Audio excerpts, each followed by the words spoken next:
তোমার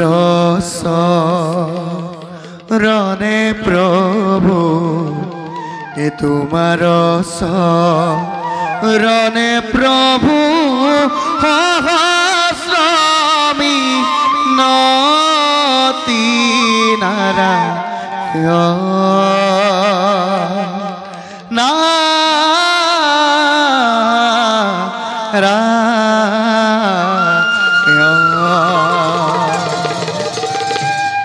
গোবিন্দ কৃষ্ণ নারায়ণ। আহা দেবরী, তোমার শুভ আগমনে পবিত্র করিলে দ্বারকা নগর। নারায়ণ দেবরী প্রভু, তোমার সমেছে আলোচনাতে মিলিত হই আমি পরম তৃপ্তি লাভ করো। প্রভু কি হল দেবরী, সন্দেহ কৰিছা নেকি তুমি আমাৰ বাক্য? নাৰায়ণ তেনে কথা কিয় কয় দয়াময়? আপোনাকে সন্দেহ কৰি কিয় বাৰু আমি ডুবি মৰো পাভাগৰত? দেবরী প্রভু তুমি আমার কীর্তি শির। নারায়ণ তুমি বিনে আমি একেবারেই অপূর্ণ। নারায়ণ নারায়ণ যেতিয়াই ঢালি দিয়া ধারাঘারে তোমার হরির নামর সেই অমৃতর ধার, নারায়ণ তাকেই সে পান করি আমি পরম তৃপ্তি লাভ করি। নারায়ণ আর তৃপ্তি লভে আমার জগতে বাসি। মোরে প্রাণ গোপাল দীন বন্ধু নারায়ণ এ মোরে প্রাণ গোপাল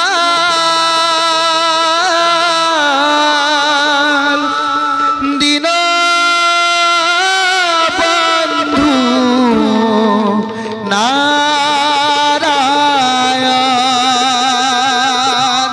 নারায়ণ নারায়ণ। সুয়া দেবরী প্রভু কেনেদৰে তুষ্ট হয় আমাৰ জগতে বাসী বাৰু কোৱাচোন দেবৰী, দয়াময় নিশ্চয় উপস্থিত হৈছা দ্বাৰকাত বিশেষ উদ্দেশ্যে। কোৱা নকৰি পল আনিছা নেকি বুটলি নতুন সংবাদ? অন্তৰ্যামীকে দৈৱকী নন্দনকে আমি এই কথা বুজাই ক'ব লাগিবনে? দেবৰী বাৰু আমাৰ মুখেৰেই শুনিব খুজিছে যেতিয়া কওঁ শুনা। মধ্যৰে দৈত্যসী হাল বন ৰিপতি ৰুক্মিণী স্বয়ম্বৰতে আপোনাৰ হাতৰ পৰা পোৱা দাৰুণ অপমানৰ প্ৰতিশোধ ল'বৰ বাবে মহাদেৱক তুষ্ট কৰি মহাশক্তি কৰিছে লাভ। দেবৰী প্ৰভু এক কি দেবৰী, তেন্তে সৃষ্টিত হব পুনৰ মহাবিপৰ্যয়। নাৰায়ণ নাৰায়ণ আৰু আৰু ঘনে ঘনে উঠিব তৰংগ এই বহুধাৰ বক্ষ। বুজিলো লীলাময় তেন্তে নতুন লীলাৰ মেলিছে পাতনি। নাৰায়ণ গোবিন্দ কৃষ্ণ নাৰায়ণ। কিন্তু প্ৰভু দেবৰী মনত মোৰ আছে সংশয়, আজ্ঞা পালে সুধিব পাৰোঁনে দয়াময়? নিশ্চয় দেবৰী। সেই দয়াময় তোমাৰ কৃততাই দুয়ো জয় আৰু বিজয়ে মধ্যতে তিনি জন্ম কৰিলে ধাৰো। তেওঁলোকৰো জানো মুক্তিৰ সময় হোৱা নাই জানো সমাগত? অৱশ্যেই দেবৰী, আমাৰ এই ভেদ্যদয় বাৰিষত জয় আৰু বিজয় বৈষ্ণৱ দ্ৰোহ কৰিছে, অকাৰ্য কৰিছে, তাৰ বাবেই দুয়ো খহি পৰিছিল বৈকুণ্ঠ ধামৰ পৰা তিনি কল্পৰ বাবে। নাৰায়ণ প্ৰথম জন্ম লভিলে জনম দুয়ো কাশ্যপ ৰৌৰখে দিতিৰ গৰ্ভে বিশ্বৰ আতঙ্ক হই হিৰণ্যাক্ষ আৰ হিৰণ্য কক্ষিপুনা গোবিন্দ কৃষ্ণ নাৰায়ণ আৰু আমি নৰসিংহ আৰু বৰা অবতার বিদারি দুইউরে বক্ষ দিয়াল মুক্তি নারায়ণ দ্বিতীয় জন্ম লোভিরে জনম দুয়ু রক্ষ কইনা নৈকে খিরি গর্ভে আর বিশ্বসভা মনির ঔরখে রাবণ আর কুম্ভকর্ণ নামে নারায়ণ আৰু আমি ৰাম অবতাৰে মিলিত হই সন্মুখ সমৰে দুয়োকে দিয়ালো মুক্তি নাৰায়ণ নাৰায়ণ আৰু এবার এইবার অন্তিম জন্ম লভিছে দুয়ো ধরার মধ্যত কলিঙ্গপতির পুত্র দন্তবক্র আর সেদিরাজ দম্ভুখর পুত্র শিশুপাল নামের নারায়ণ আর এইবারও আমি ভক্তর মুক্তির বাবে ধরি হাতে সুদর্শন চক্র নিজ হাতে বিনাশ করিনা পুনর আনি দুয়োকে বৈকুণ্ঠ ধামে করিম স্থাপন নারায়ণ নারায়ণ গোবিন্দ কৃষ্ণ নারায়ণ হে হরে দেবরী বুঝিলো সকলোতে ভক্তৰ ৰক্ষাৰ হেতু ভক্তৰ মুক্তি তোমাৰ কি যে বিচিত্ৰ লীলা দয়াময় কোনে পায় তাৰ আদি অন্ত কিন্তু জনাৰ্দন তোমাৰ চৰণে আমাৰ এটাই প্ৰাৰ্থনা কোনোদিন যাতে নকৰা বঞ্চিত তজু ভকতেৰ পৰা তথাস্তু কৃষ্ণয় বাসু দে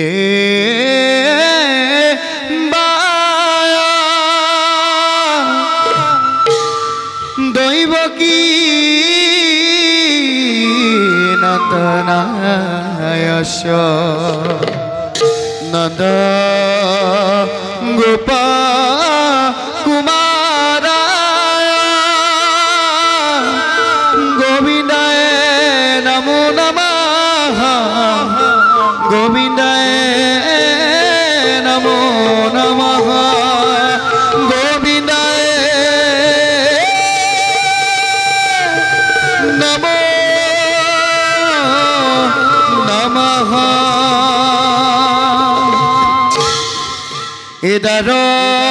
ইদারকারি ভবনে এ দেখিলু নয়নে দৈব কি নন্দন হরি এ প্রভুরা তুলা শরণে নারায়ণ নারায়ণ নারায়ণ ইখুনারের পুরিবাজে রুনজু নজুনা করি মুরে বাধব ইরুনাজু নজুনা করি এ হরি রাম বুলা রাম কৃষ্ণ রাম হরি রাম বুলা রাম হরি রাম কৃষ্ণ রাম হে কৃষ্ণ রাম হরি রাম নারায়ণ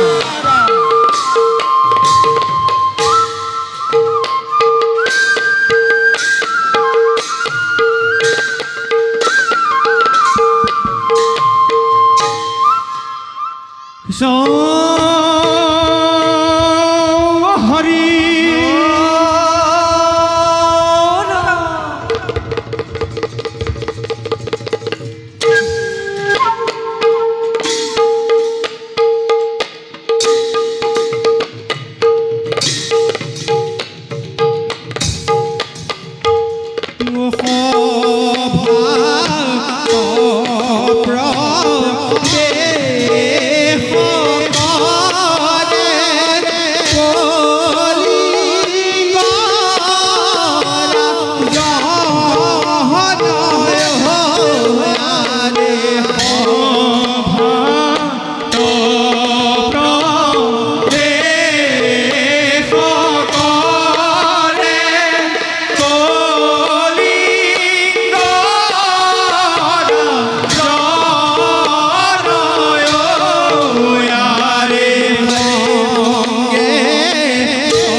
দাদা এই ত্রিভুবনের মাঝে আমার বিপক্ষত থিয় দিব পরা যোদ্ধা নাই কোনজন। অহিম বীরত্বরে কতবার আমার বিরুদ্ধাশ্রয়ী রাজেন্দ্র মণ্ডলিক করিলু দমন, অতি নিঃশংসভাবে। দাদা অজস্র অজস্র অথন্তর ঘটালো এই ত্রিভুবনের মাঝে, কিন্তু ভাই দাদা নাই নোৱাৰিলে নোৱাৰিলে কোনেও আমাক পৰাজিত কৰিব। আমার ভয়ত ত্রিভুবন হয় স্তম্ভিত। আর ভাই দাদা আমাক কালরূপী কালরূপী ক্রয় দিয়ে আমার এই প্রতিদ্বন্দ্বী নিপতি সমাজে সঁচা কথা দাদা, আমার পরম বীরত্বকে বাধা দিয়ার ক্ষমতা নাই কোনো জনের এই ধরার বৈক্ষত। আমার দুর্দান্ত বীরক্রমে তীব্র তরঙ্গর সৃষ্টি করিছে আকাশে বতাহে। আর দাদা দাদা এই পৃথিবী আজি অন্ধারত নিমজ্জিত কেবল আমার বাবে।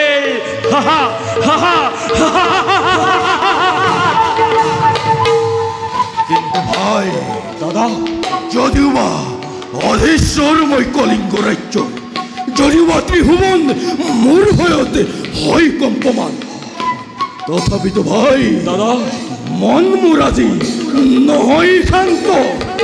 দাদা কিবা হেতু এনে ৰূপ তুমি কৰিছা ধাৰণ, ব্যক্ত কৰা দাদা তোমাৰ চিন্তাৰ কাৰণ। কৰিছো প্ৰতিজ্ঞা মই তোমাৰ চৰণত, নোহে যদি খাদ্যৰ অতীত মুহূৰ্ততে নিবাৰিম তোমাৰ মনৰ ব্যথা। হয় দাদা দন্তবক্ৰৰ নামৰ যেন মই অযোগ্য। লওঁ বুলি প্ৰতিশোধ চিৰবৈৰিষেই গোৱাল কৃষ্ণ। কিন্তু ভাই দাদা মই আশ্ৰয় লৈছো কেৱল শান্তিৰ কোলাত।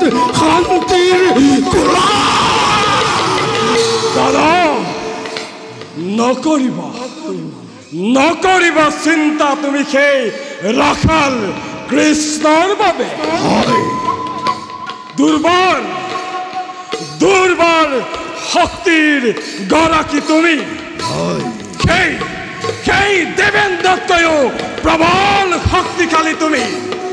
আৰু দাদা তোমাৰ আদেশতে সেই কৃষ্ণৰ নাম লুপ্ত কৰিবৰ বাবে যত মানে আছে কৃষ্ণৰ ভক্ত সকলোকে ধৰি আনি উচিত শাস্তি মই কৰিছো প্ৰদান। অকল সিমানেই নহয়, জিহ্বাৰে কৃষ্ণৰ নাম কৰে উচ্চাৰণ, সেই জিহ্বা কৰিবা ছেদন।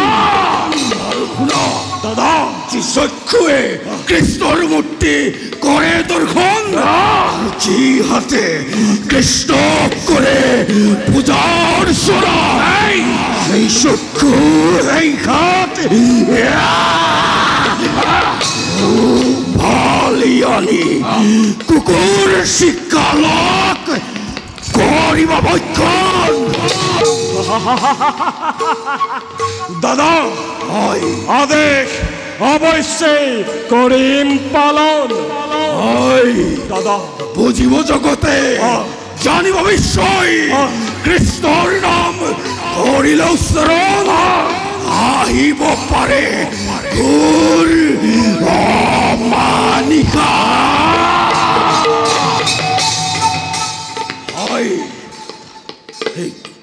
বিশ্বের ভিতর কৃষ্ণর বাহিরে যেন কারোর অস্তিত্ব নাই দাদা কৃষ্ণ কৃষ্ণ এর জগতর ঈশ্বর ও ভাই দাদা ও ভাই দাদা কি পার্থক্য আছে কি পার্থক্য আছে সেই গোল কৃষ্ণর এই সামান্য মনুষ্যর মাজত দাদা কোনো পাৰ্থক্য নাই সেই ৰাখাল কৃষ্ণ আৰু সাধাৰণ মনুষ্য সি এটা সামান্য মনুষ্য মাথো লাভ কৰি অল্প সন্মান এই মূৰ্খ মানৱৰ পৰা আৰোহণ কৰিছে এবেশী অহংকাৰৰ উচ্চ চূড়াত দাদা দাদা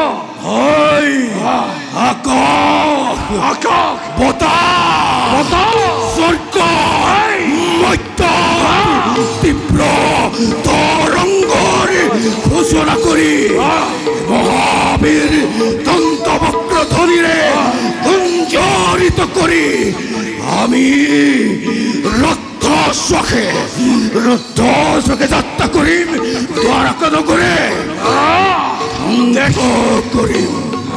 ধ্বংস কৰিম যদুকুল এটি মুহূৰ্ততে যাদবৰ অহংকাৰ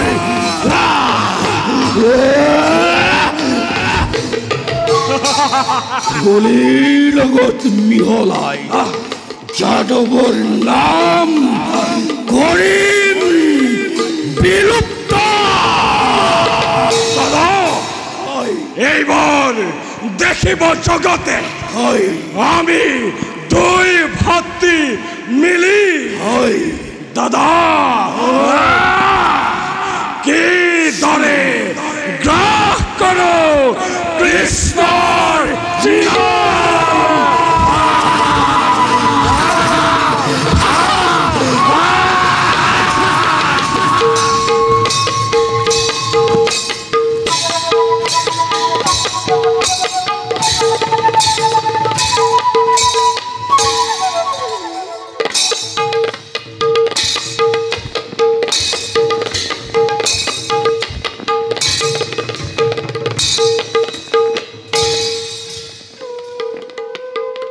দেৱৰাজ অচিৰতে আয়োজন কৰিব লাগিব বিষ্ণু যজ্ঞ সম্পাদিত হ'লে আমাৰ যজ্ঞ যুগ যুগান্তৰলৈও কোনেও অসন্তৰ ঘটাব নোৱাৰে সৰগ ধাম আপোনাৰ আদেশ পালো যেতিয়া যজ্ঞ আৰম্ভ কৰা হ'ব দেৱগণ দেৱৰাজ আশ্বস্ত হ'ল শুনি তোমাৰ বক্তব্য তথাপিতো দেৱগণ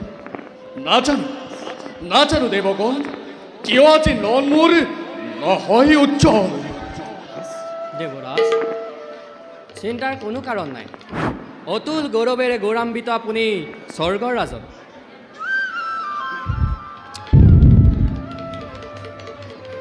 দেৱৰাজ কৰুণা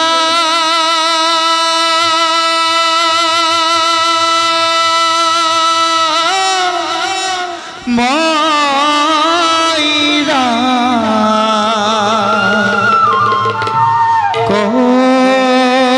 কৰুণা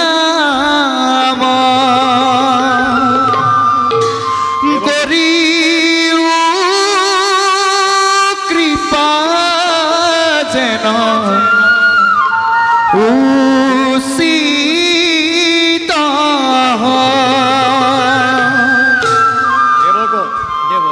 অনুৰোধ শুনিছো এমনকি নাৰদৰ কণ্ঠস্বৰ যোৱা দেৱগণ অসন্মানেৰে লৈ অনা দেৱৰীক ৰাজসভাৰ মাজে ভাল দেৱৰাজ করুণা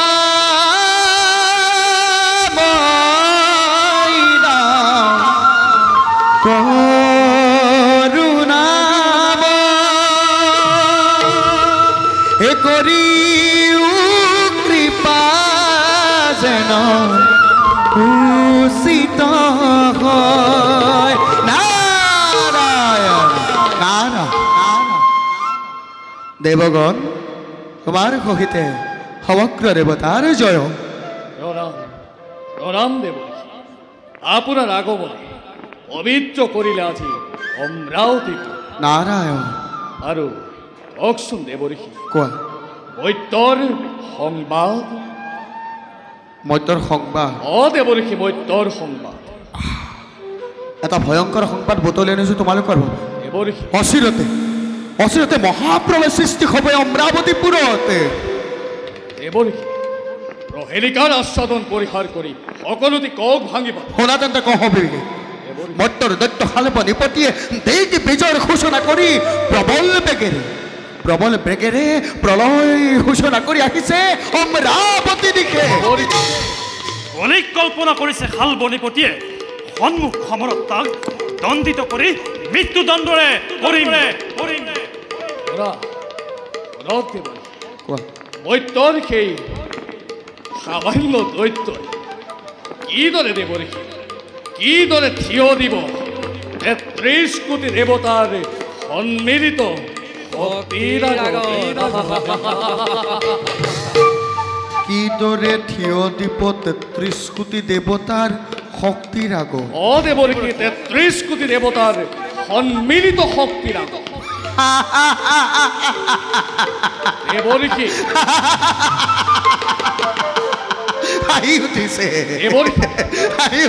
শুনি থব মুখৰ বাণী দেৱঋষি শুনা সামান্য নহয়তো মধ্যৰ দানৱ মহাদেৱক তুষ্ট কৰি মহাশক্তিহীন কৰিছে লাভ মই শুনাতে মই দানৱৰ দ্বাৰা নিৰ্মিত সেই কুৰন্ত ৰথ প্ৰদান কৰিছে সেই দৈত্য সেই ৰথতে উঠি সি যদি মন যায় তাতে হ'ব পাৰে উপস্থিত আৰু সেই ৰথতে উঠি প্ৰবল ধুমুহা বেগে ৰাখিছে অমৰাৱতী দিশে হাল বৰাজন প্ৰতিকা বিধিমত কৰা প্ৰতিকা নতু ধ্বংস হ'ব অমৰাৱতীপুৰ ধ্বংস হ'ব দেৱভৈক্যই বসুন্ধৰা ধ্বংস হবা তোমালোকে নিজেই পুৰন্দৰ দেৱঋষি উপায় দিয়ক দেৱঋষি এই শুনা পুৰন্দৰ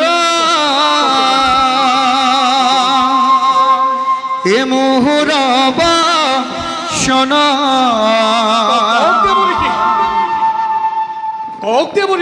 আহি আছে খালব ৰাজন অতি ভয়ংকৰ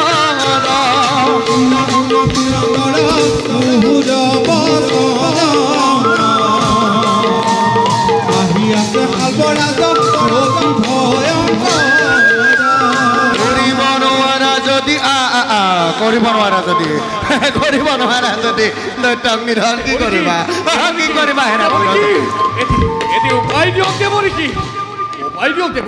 সহস্ৰ লোচনে দেৱ পুৰন্দৰক আকৌ উপায় দিব লাগে নেকি উপায়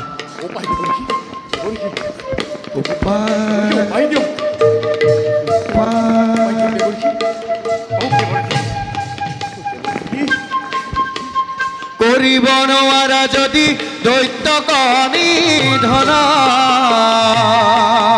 গোবিন্দ কৃষ্ণ নাৰায়ণ কৃষ্ণৰ সমীপে যোৱা পাবা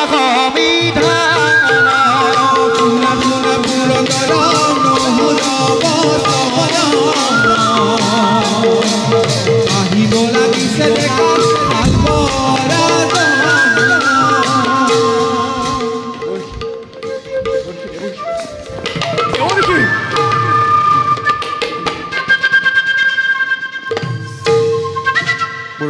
দেৱঋষি নাই দেৱঋষি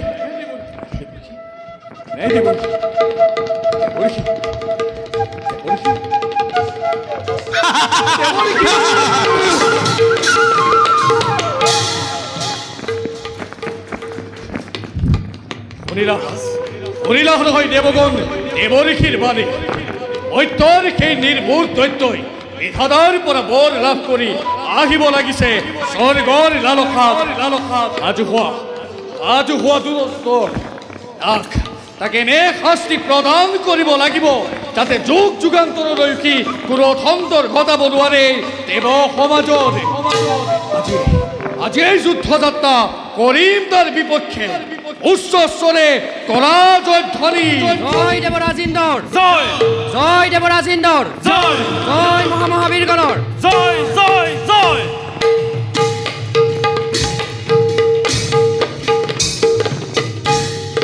যুদ্ধ